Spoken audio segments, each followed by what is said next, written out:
Hey guys, it's me, Emma, and Eli in the background rattling about, so just ignore him. We're going to have a little story. Me and my brother were at Stockton one day. Stockton was the first railway to Darlington. Stockton was the first railway station in the world, train station.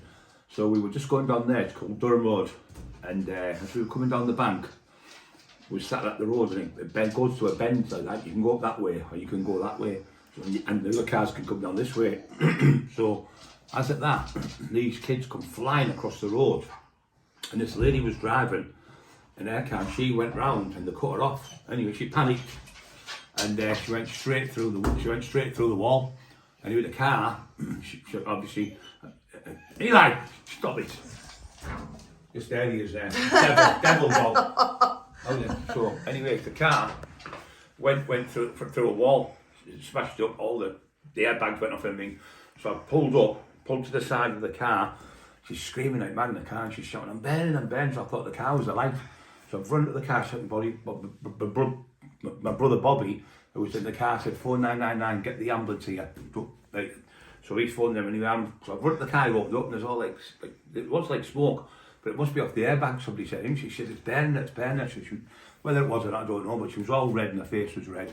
So anyway, I done the seatbelt and I said, calm down, everything's okay. My husband's going to kill me. I've switched a brand new car, she's going to kill me. Oh, my husband's going to kill me. I said, calm down, look at me, give me your hands, look at my eyes, breathe, look through your nose. Hold it in, breathe back out. Calm down. Forget about, how long have you been together? She said, 30 odd years. Thought maybe, but not 30 odd, I'm nearly 40, yeah. 30, yeah, I think she said. And I said, do you think your husband's going to be worried about a piece of plastic and metal and iron tin? I said, he's not going to be worried about that. He's be over the moon that you're safe. He's not bothered. All his insurance will go up £100 a year or something. So don't worry about that. She said, it could have been worse. You're right, she said. I've got her talking now. She was definitely in shock because her skin was clammy and sweaty. She's a bit grey coloured. So I said, everything's going to be okay. Promise me, trust me, everything's going to be okay. Anyway, she's holding my hand, she's going, thank you. I said, you don't have to thank me, were you?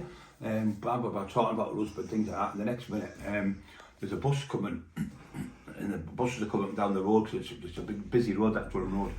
So anyway, I'm in the car with her. Anyway, a woman pulled up, and she was an A&E nurse.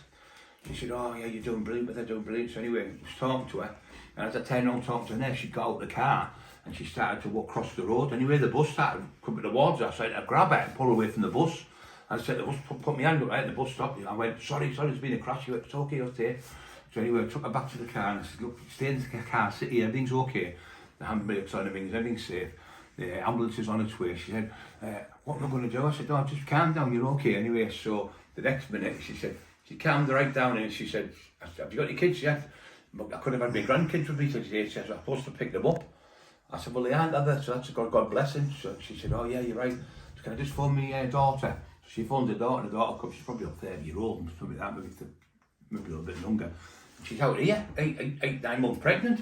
So she's walking down the bit of the bank, and she's going, and starts screaming a little bit because of her mum. And I'm going, don't you start, I can't give birth to you and your mum at the same time. Then they all started laughing, and it was good. Then the cops were there, the ambulance had come. The ambulance was waiting a little bit longer than the police. The cops said, oh, you've done fantastic. I said, no, you'll carry on, you've got it perfectly in control. So I'm holding her hands, and she's a lovely woman, 66-year-old, telling me her story and all that. I just felt lovely to help her. Anyway, the ambulance comes, so we had to go up to the ambulance. She said, oh no, I want you to take me to hospital. I said, you can't get Mark out of hospital. I said, he said, these are proper professional. No, I'd rather go with you, she was saying. The daughter's laughing her head off. Anyway, we go to the ambulance, and the ambulance driver, Gary, he said, do you want to come with her? I said, no, I've got my car, my brother at the bottom of the road. He said, but give her a cuddle and all that. I said, look, you look after yourself, love you to bits, and God bless you. Everything, promise me, look at me, everything's going to be okay. And she said, I'll never forget what you've done for me, son. She said, I'll never ever forget you. And what's your name? I said, Brian Cockle. She said, I'll never forget you. And he read just a little story in a day, and the cops, when I come back down, you won't believe this, the cop would turn around, patted me on the shoulder and went, well done there, big fella, you did absolutely brilliant. And the nurse come up, she went, you did.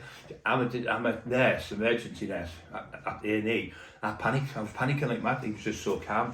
Absolutely brilliant what he done. So yeah, just a little story in the day. Yeah, he is. Rat bag making the noise in the background. Come on, Eli. So there he is.